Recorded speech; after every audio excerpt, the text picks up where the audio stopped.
topik yang diberikan kepada saya adalah mengenai patogenesis dari knee osteoarthritis ya. Jadi nanti yang akan membahas tentang terapi Dr. Andre, jadi saya tidak akan menyinggung tentang terapi, tapi sama-sama kita mau melihat tentang osteoarthritis ini. Baik, baik. Saya akan mulai dengan kasus ya. Jadi mungkin kalau teman sejawat sekalian seringkali ketemu pasien ya dengan nyeri di lutut ya. Ini seorang ibu umur 65 tahun, dia datang dengan nyeri di lutut. Kalau duduk sebetulnya dia tidak sakit. Tapi kalau bangun dari duduk lututnya sakit. Mesti diam sebentar gitu baru bisa jalan. Tapi kalau naik turun tangga akan jauh lebih sakit lagi. Kemudian kalau dia sudah beradaptasi sedikit, kalau jalan sakitnya lebih berkurang sebetulnya. Tapi pas posisi dari duduk mau berdiri itu yang sakit ya. Nah, sakit ini sudah berlangsung kurang lebih 2 tahun ya, jadi tambah lama tambah sakit gitu. Nah, terus kalau kita lihat di sini pasien kita minta ronsen, ternyata kalau dilihat itu celah sendinya yang bagian medialnya sudah menyempit ya. Baik yang kanan maupun yang kiri sudah menyempit keduanya. Ya. Jadi saya akan bahas ini kenapa bisa demikian. Tapi kalau lihat ibunya kira-kira cukup gede badannya ya. Beratnya hampir 80 kilo, umurnya 65 tahun, tingginya sekitar 156 cm. Ya, jadi termasuk sedikit obes lah. Ya, obes bukan sedikit lagi. Oke. Baik, saya akan bahas tentang osteoartritis sendiri. Kalau bahasa Indonesia osteoartritis, mungkin bahasa Inggrisnya osteoarthritis ya. Nah, kasus ini sebetulnya cukup banyak. Tapi apa sih sebetulnya osteoartritis itu? Kalau kita lihat, ini ada merupakan suatu masalah degeneratif sebetulnya di sendi. Sendi menjadi rusak, damage gitu ya. Akibat misalnya mekanik stres, jadi kena beban yang terus-menerus, atau kena trauma yang terus-menerus, atau trauma misalnya karena orangnya gemuk tadi ya, jadi loadingnya yang berlebihan sehingga menyebabkan sendi itu menjadi rusak. Kalau lihat perbandingannya sebetulnya di radiografik OA itu banyak sekali, tapi sebetulnya kalau benar-benar dilihat yang datang ke kita dengan keluhan nyeri tidak sebanyak yang kelihatan pada radiologinya, terutama pada orang-orang yang usia sudah lebih tua. Nah, kalau dilihat apa yang terjadi sebetulnya pada sendi itu ada erosi pada kartilago. Jadi tiga hal penting yang kita harus tahu pada OA itu, kartilagonya yang kena, kemudian ada hipertrofi di permukaan tulangnya yang kita sebut osteofit, tumbuh tulang baru itu, dan ada subkondral sklerosis, 3 itu, dengan atau tanpa peradangan. Tapi dulu orang percaya, oh ini tanpa peradangan, tapi sekarang dalam patogenesis kita tahu bahwa ada proses peradangan yang terjadi pada OA, walaupun tidak sehebat pada RA, tapi pada OA itu ada proses peradangan yang terjadi. Nah,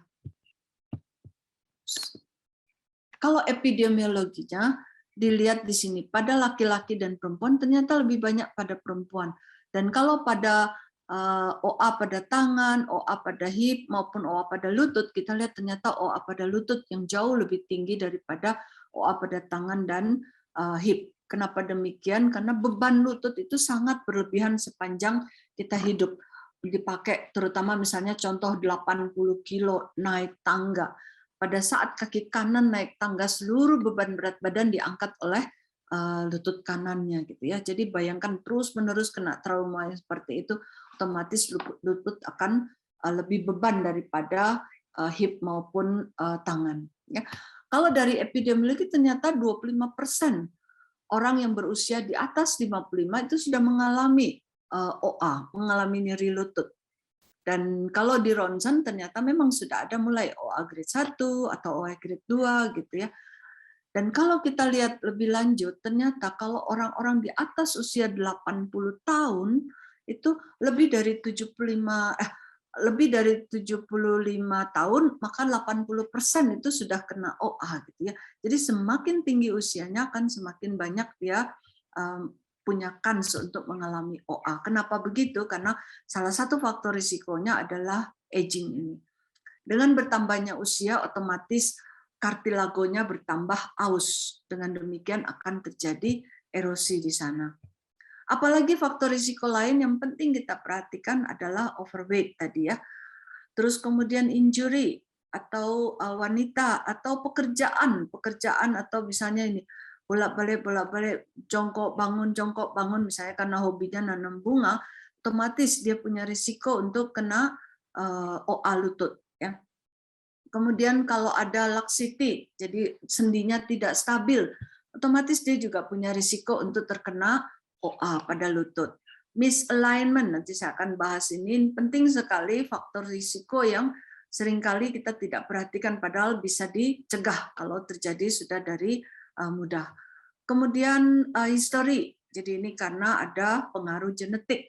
Dan juga kalau seseorang ada Herbeden nodes di tangannya, nanti saya akan terangkan tentang apa itu Herbeden nodes, maka dia punya risiko untuk OA lutut juga akan lebih besar. Nah, kita lihat sini. Pada berkembang usia tadi ya, semakin tinggi usia maka kartilagonya juga akan semakin tipis, makanya akan risiko kena. Tapi kalau pada laki-laki biasanya paling sering terjadi akibat bolak-balik ada trauma. Misalnya bolak-balik jatuh gitu ya, terkena trauma pada lututnya, maka akan sering terjadi. Dan pada wanita paling sering karena obes ya. Ini bayangkan tadi saya bilang berat badan ini lebih dari 120 kilo, pada saat dia naik tangga, kaki kanan yang naik, maka seluruh beban berat diangkat. Tapi kalau sebetulnya kalau dia berdiri begini, itu bebannya dibagi, itu lutut kiri dan kanan. Tapi ketika dia naik tangga, maka seluruh beban akan diangkat oleh satu lutut. Ya. Nah, malalignment ini juga merupakan satu faktor risiko. Kita lihat posisi lutut harusnya lurus. Dan ketika ada genovalgus atau dia bentuk X atau genovarum dia bentuk O gitu, seluruh beban berat badan tubuh dia tidak jatuh persis di tengah-tengah, sehingga tadi seperti pasien kita tadi ya, dia akan terjadi penyempitan. Kalau pada genovarum ini penyempitan di bagian medialnya ya, sehingga medial gitu, sehingga lututnya jadi huruf O gitu. Otomatis dia akan menyempit di sini. Sehingga pasien akan mengeluh nyeri-nyeri di daerah medial. Ya, kalau genovalgum atau valgus ini, pasien sering mengeluh nyeri di daerah lateral. Ya. Berikutnya, ini tadi risiko lain kalau orang suka berdiri terlalu lama, pekerjaan sehari-harinya berdiri, seharian misalnya kasir di supermarket seperti itu ya, dia berdiri terus-menerus. Nah itu juga merupakan risiko untuk terjadi OA, dan termasuk orang yang seringkali naik turun tangga. Jadi ada yang tanya sama saya, naik turun tangga itu baik nggak untuk olahraga? Pada orang usia muda mungkin tidak masalah, tetapi kalau sudah ada usia dan ada faktor risiko ke OA, nah hati-hati untuk memilih olahraga yang terlalu banyak naik turun tangga. Ya. Nah, apa yang terjadi? Nah, topik yang ingin saya bahas adalah tentang patogenesis. Kita lihat apa yang terjadi pada lutut. Ini video ini menunjukkan pada awal sekali terjadi kerusakan penipisan dari cartilage. Nah, setelah dia makin hari makin tipis, otomatis tulang sama tulang beradu ketika kartilago yang melindungi sebagai bantalan itu sudah aus, maka tulang dan tulang beradu. Timbul suatu krepitasi. Dan ketika dia beradu itu akan timbul nyeri di sana, ya. Nah, ketika dia terjadi beradu begitu, maka akan terjadi suatu mikrofraktur yang nanti lama-kelamaan akan menimbulkan suatu pembentukan tulang baru yang kita sebut osteofit.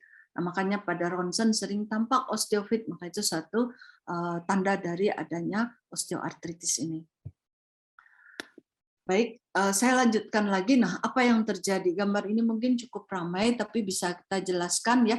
Bisa kita lihat di sini apa yang terjadi pada seseorang dengan OA. Di sinovium membrannya, kita lihat di bagian atas ya, kan ada kondrosit di sana, dan terjadi pada saat terjadi bolak-balik trauma maupun ada inflamasi di sana, maka akan keluar sitokin inflamasi merangsang juga di kondrosit dan terjadi suatu degradasi dari matriks. Begitu pula free radikal maupun metaloprotein yang ada di sana, protein yang ada di sana akan menyebabkan suatu degradasi dan terjadi kerusakan di sana. Apalagi kalau disertai dengan trauma, maka mempercepat proses kerusakan yang terjadi. Ditambah dengan proses inflamasi, maka akan semakin terjadi kerusakan yang terjadi. Jadi, kalau lebih terperinci lagi, ini beban yang terus-menerus di lutut ini, ya, kalau kita perbesar di daerah sendinya, biasanya di daerah tepinya, kita bisa lihat bahwa di daerah sinovium sini ya akan terjadi pelepasan dari sitokin-sitokin inflamasi, di mana di kartilago akan terjadi kerusakan, ya pelan-pelan akan terjadi kerusakan, dan makin lama juga akan mempengaruhi di permukaan tulang di sini akan timbul suatu osteofit. Ya, nah proses ini akan berlangsung terus menyebabkan suatu kerusakan. Kalau kita lihat apa saja tadi faktor risiko trauma, faktor risiko usia, faktor risiko genetik, ya genetik juga bermain penting dalam role dari suatu terjadi osteoartritis ini. Nah, ketika sudah terjadi degradasi atau kerusakan dari kartilago itu, maka apa yang terjadi? Manifestasi klinis akan keluar. Misalnya yang pertama tadi, ketika kerusakan yang terjadi merangsang sitokin-sitokin proinflamasi tadi, ya, kan terjadi inflamasi di sana. Nah, pada saat terjadi inflamasi di sana, otomatis sinovium akan membuat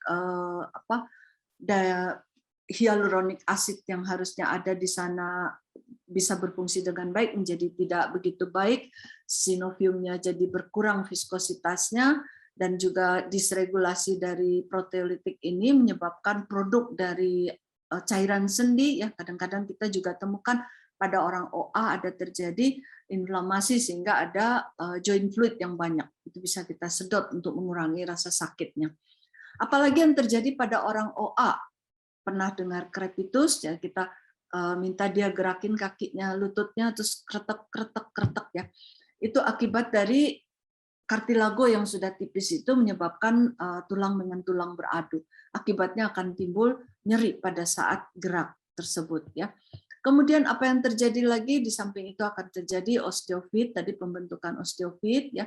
Terus bony enlargement, kalau kita lihat di tadi pasien kita itu si Ibu T tadi, ya, tulangnya sudah, bentuk lututnya sudah aneh gitu, tidak tampak seperti lutut ada patelanya dan lain-lain, tulangnya sudah ikut membesar, ya, bony enlargement di sana.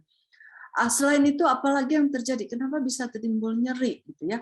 Nah, kita lihat ada masalah di sinovium, masalah kerusakan pada subkondral tadi, ya, itu akan menyebabkan mikrofraktur dan daerah-daerah sekitarnya akan timbul radang sehingga menyebabkan terjadi suatu inflamasi di sana sehingga akan timbul nyeri. Ya. Nah, kalau dari klinis ini bisa kita simpulkan jadi ada deformitas dari sendinya, ada imbalance atau ketidakseimbangan biosintesis, degradasi dari sinovium yang ada di dalam, termasuk juga kartilagonya, termasuk tulangnya, termasuk daerah ototnya mengalami rangsangan, ligamen di sekitarnya, semuanya bisa menimbulkan nyeri, ya, karena juga ada proses inflamasi yang terjadi di sana, ya, dan akibatnya juga mengganggu cairan sendi yang ada di dalamnya.